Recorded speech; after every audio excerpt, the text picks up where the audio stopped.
We're here with Rob Alexander, famed Magic artist. He's been illustrating the game for as long as it's been a game, really, ever since Twiddle back in Alpha, and working on, well, best known for his landscapes throughout the history of Magic. He's illustrated some of the greatest basic lands right up to your underground seas throughout the history of the game, and really made quite the name for himself, such that talking to him during the actual GP itself, a little bit tricky. Very, very big lines looking to meet this particular artist, get signatures there. So instead we decided to do something a little bit different. We've got Rob here, we've got some canvas, we've got some paints, and we thought, well, rather than just talking to him, we get a little bit of a look at how the magic happens, I suppose. So at the moment, Rob just starting to sketch out a mountain scene, and we're going to be able to see it go from a blank canvas all the way through to a fully finished piece. Now, admittedly, this one's going to be done in around about an hour or so, which is quite a bit faster than normal, right, Rob? Correct.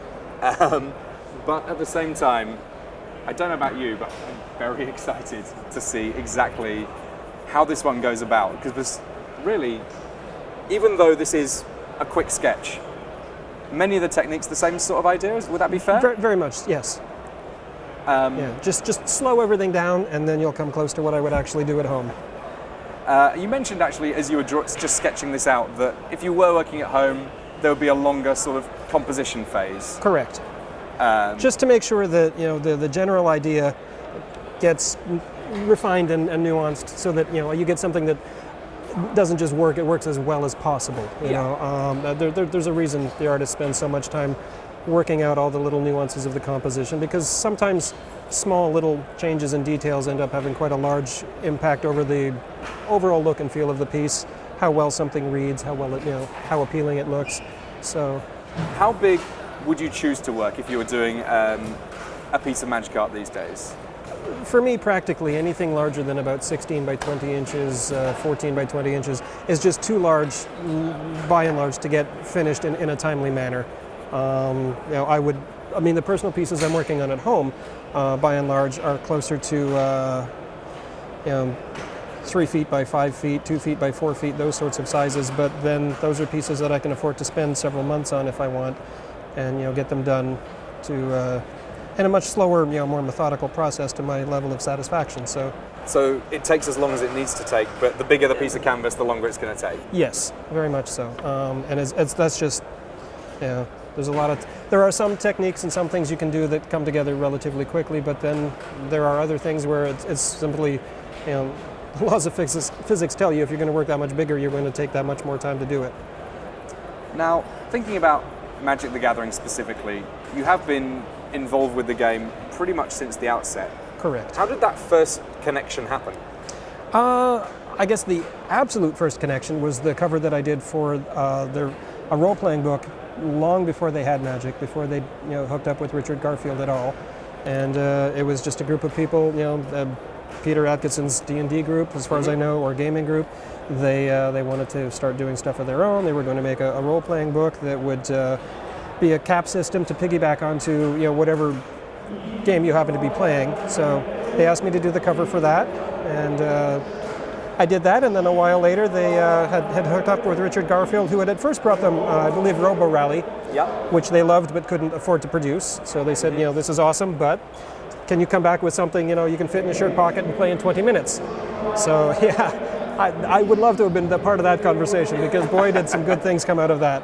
But and good things for you too, right? Good things for me too. Because this game's got quite a lot more art than Robo Rally was able to achieve in total. Oh, very true, and so much more, life and widespread appeal and longevity and all of that. So.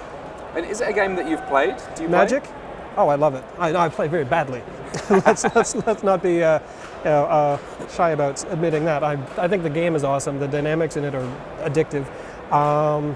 But I suppose for me to sit down and, for example, download a deck list or build something that somebody else has already done, kind of feels like getting an art assignment and going, well, I don't know what to paint. I'll just paint what you painted.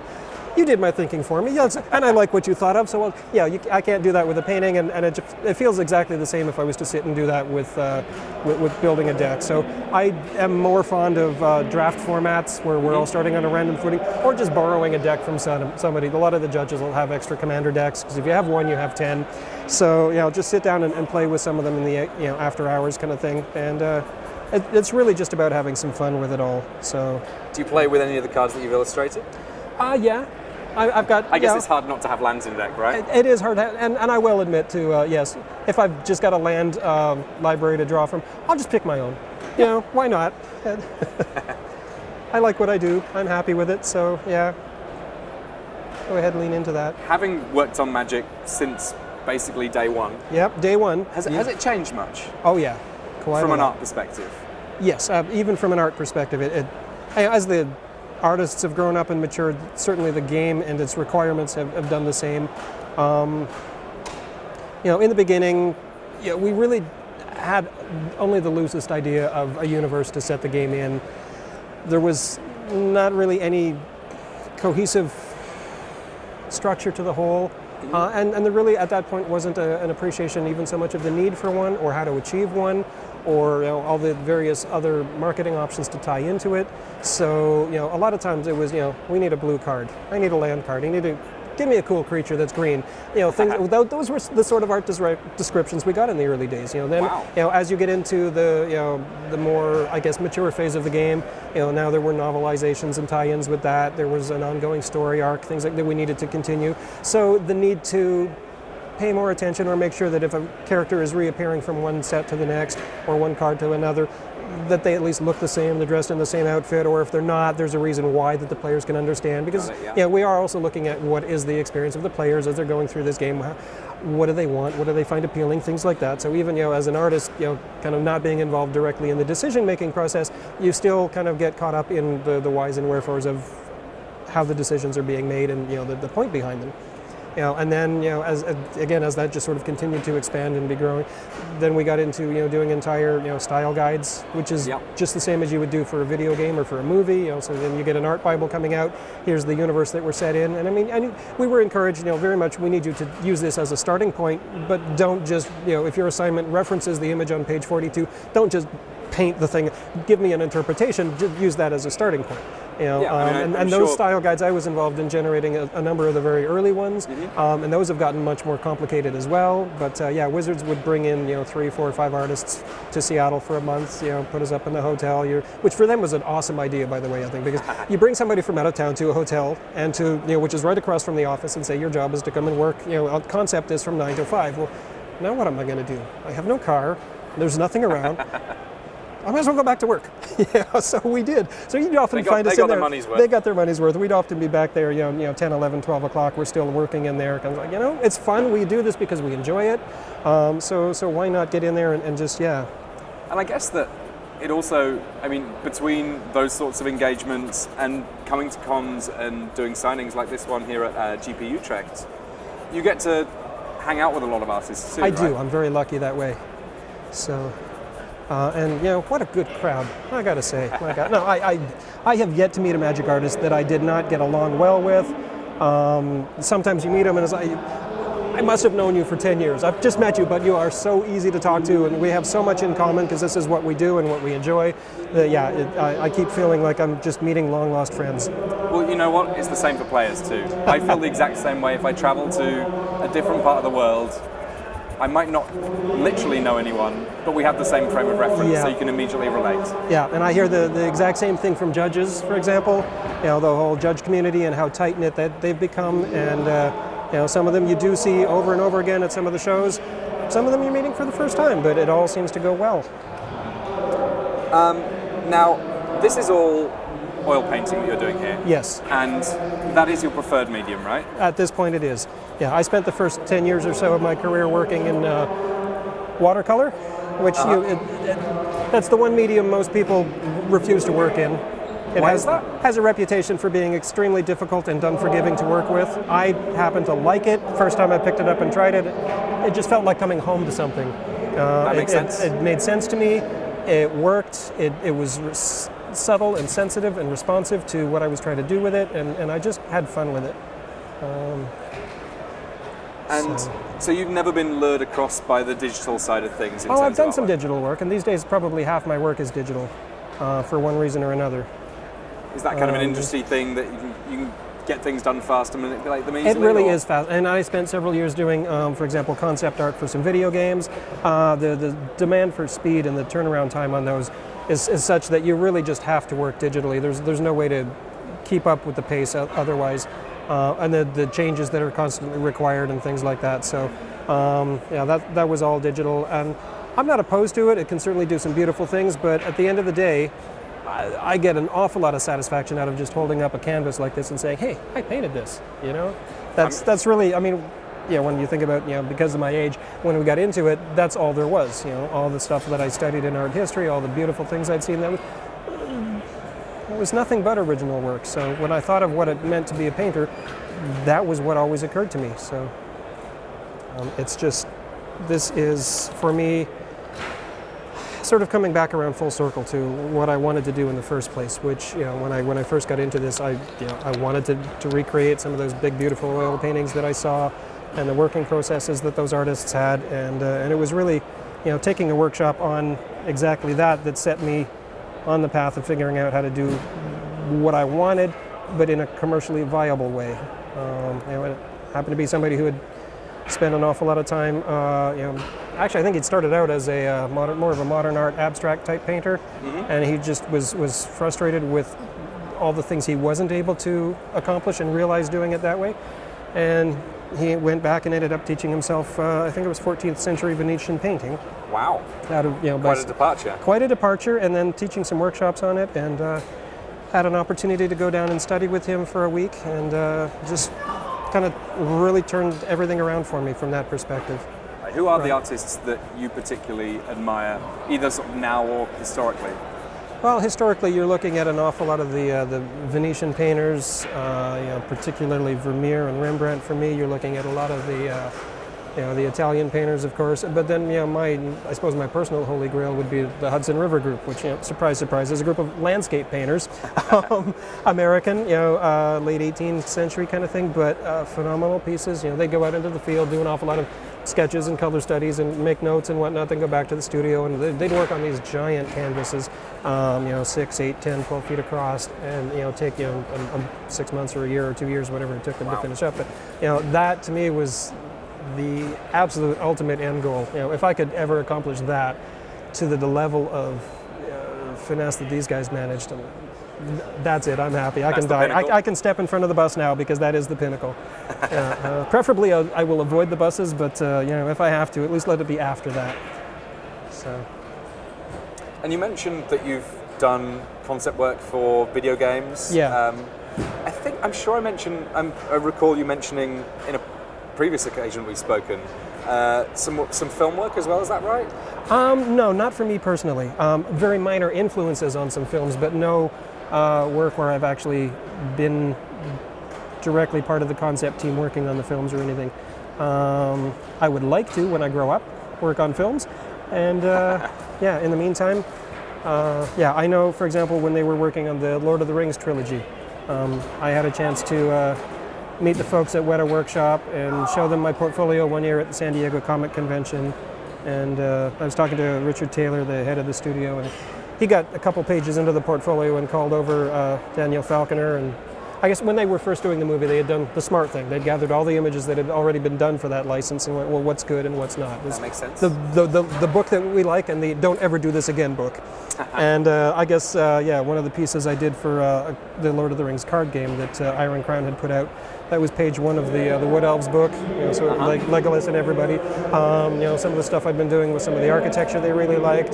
There's a couple of cards I did for that game that it feels like they really sort of leaned into that one an awful lot when they set up some of the shots for that section of the movie, but certainly never on the payroll. And you've done a lot in the trading card game industry above and beyond Magic. You've worked on Correct. a few different games. Yes, I have. Is that an area that you expected to be in, or how does it compare to, say, illustration book covers? Where are you happiest working?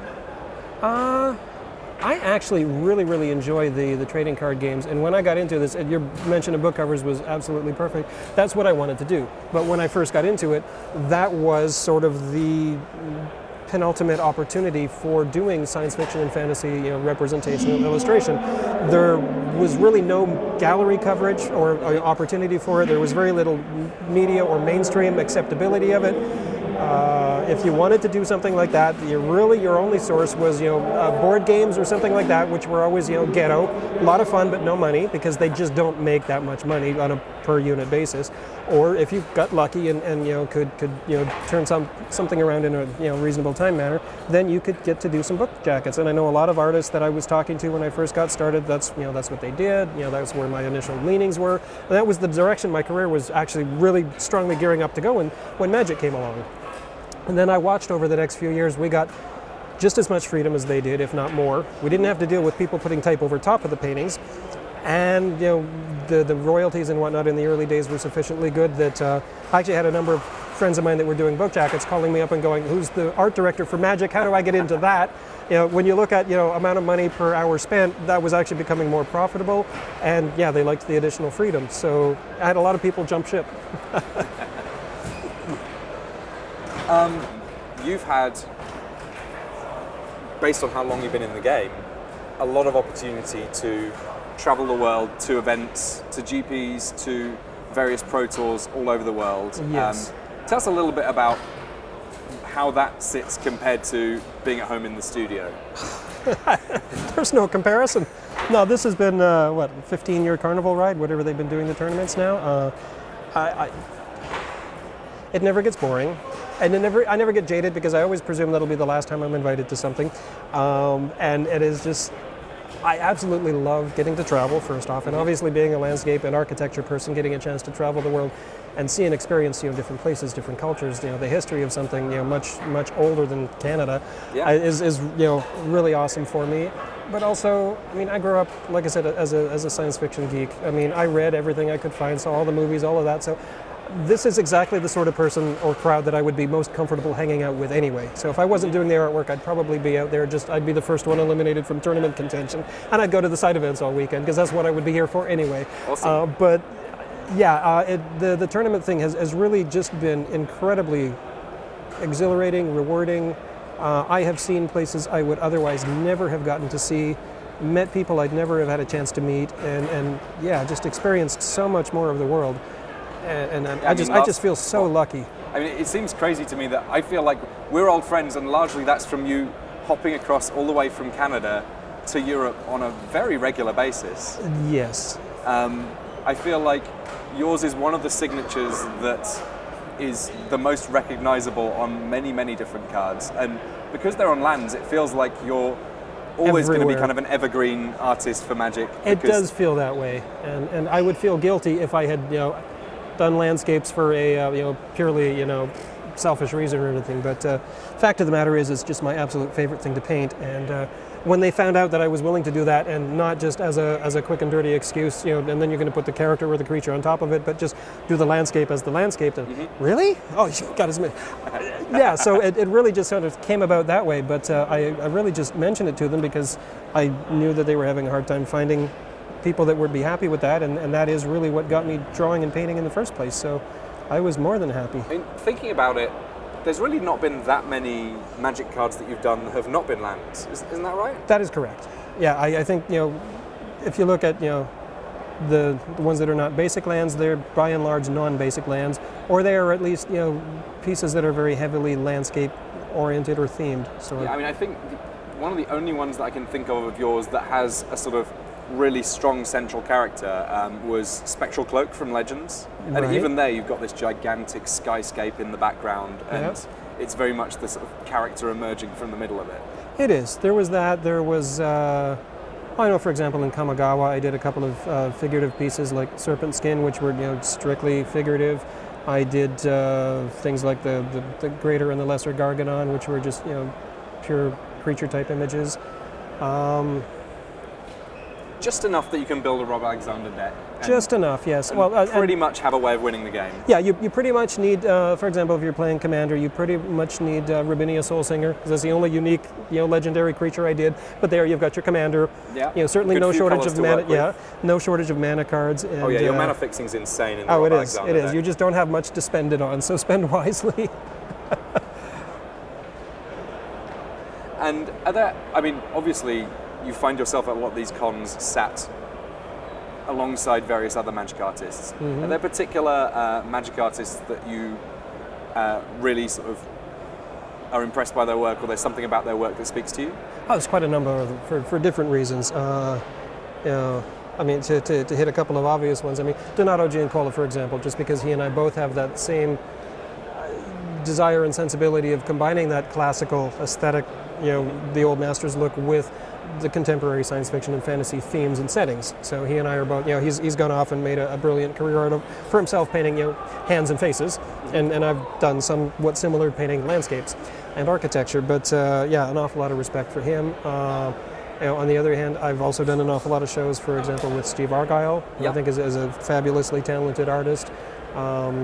Right from the early days, it seemed like Mark Tadine, Anson, and I all lived, relatively close to each other, but we would only see each other at international events. Certainly like their work. Quentin Hoover, so sad that he passed away. Yeah. I'm lucky enough to own a couple of his originals. His use of line is just amazing. Absolutely. So I'm also drawn, of course, to people that do things that I don't do.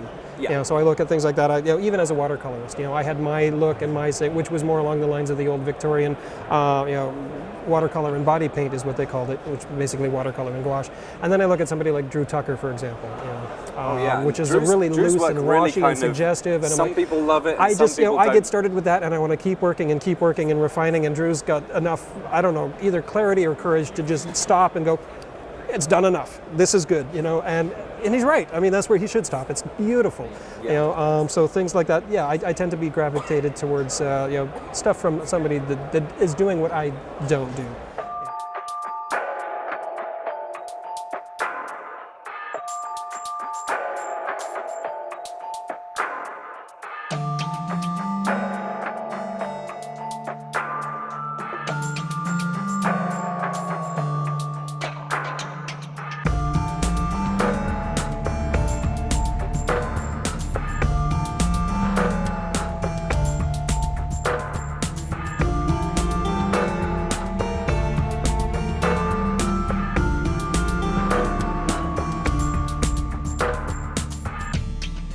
We're getting closer to kind of a finished composition now. Whether or not it's a finished painting, I know that you're a bit of a perfectionist. Just a little. Yeah. And if we did leave you with paint and time and brushes, then time would be filled. I'd ask you to just bring me breakfast and, we can do that. I know that you've got plenty on this weekend, though. I don't think we're going to. I think, yeah. But, no, we're getting close now. But there's a couple of other things I wanted to cover just while we're talking. Okay. Not just about your artwork, because I think that while it's important to see what you make, it's kind of important to see where it's come from as well, and sort of know a little bit more about you. So we've got this... Oh, it's paint by numbers. Yeah. You didn't see the numbers when I started? Oh. Why do you think I got the tubes in the right order? You got to put the right number with the right, otherwise it doesn't look good. I'm colorblind, so if you put them in the wrong order and gave it to me, you would have the strangest looking landscape imaginable. The numbers are on the tube too. That's how they do it. That's how we do it. That's our trade secret. We've got an icy tundra here. You are from Canada. Yes. This is not dramatically dissimilar to the landscape that you may have seen as you're growing up. Oh, absolutely. I know that one very big thing to you as a Canadian, perhaps not a big surprise for you Canadians out there, is your ice hockey. Now, a lot of Canadians stay at home and watch. Fair play to them. Yeah. I'm right in thinking, are you a goalkeeper, is that right? I am. I love to watch, but give me a choice between watching and playing, and I can always tape the game and go play. And you're pretty serious about your hockey too, right? Quite. About playing. Do you play in just the one league at the moment? Or? I play in 2 different leagues on 3 different teams, and I also do the lunchtime pickups when I can. So I'm out there 5 or 6 times a week. And you're a goalie, right? Yeah, That's a pretty we're the hardcore idiots that position. stand in front of the puck when it's moving. I terrify my mother sometimes. I'll send her pictures. This is what I hurt this week. This is me at the bar with a bag of ice on the knee. This is me that can't close my hand anymore, and I catch with the left hand, which is, That seems dangerous considering that's also the handy that you hold your brush with, right? Yeah. Have you ever been put away from painting for a little bit just because of an errant puck? Never more than 24 hours. Bounce back pretty fast. You have to as a hockey player. I think we're just kind of wired weird, I think. Still got all your teeth? So I do. Well, I wear this $300 mask. That'll do it. I'm not going to stand in front of a puck without it. I'm crazy, but I'm not stupid. So after Utrecht, heading back to Portland? Correct. And lots and lots of washing, but presumably plenty of artwork to work on there too. Some artwork to work on, and then off to Singapore. Fantastic. The magic never ends.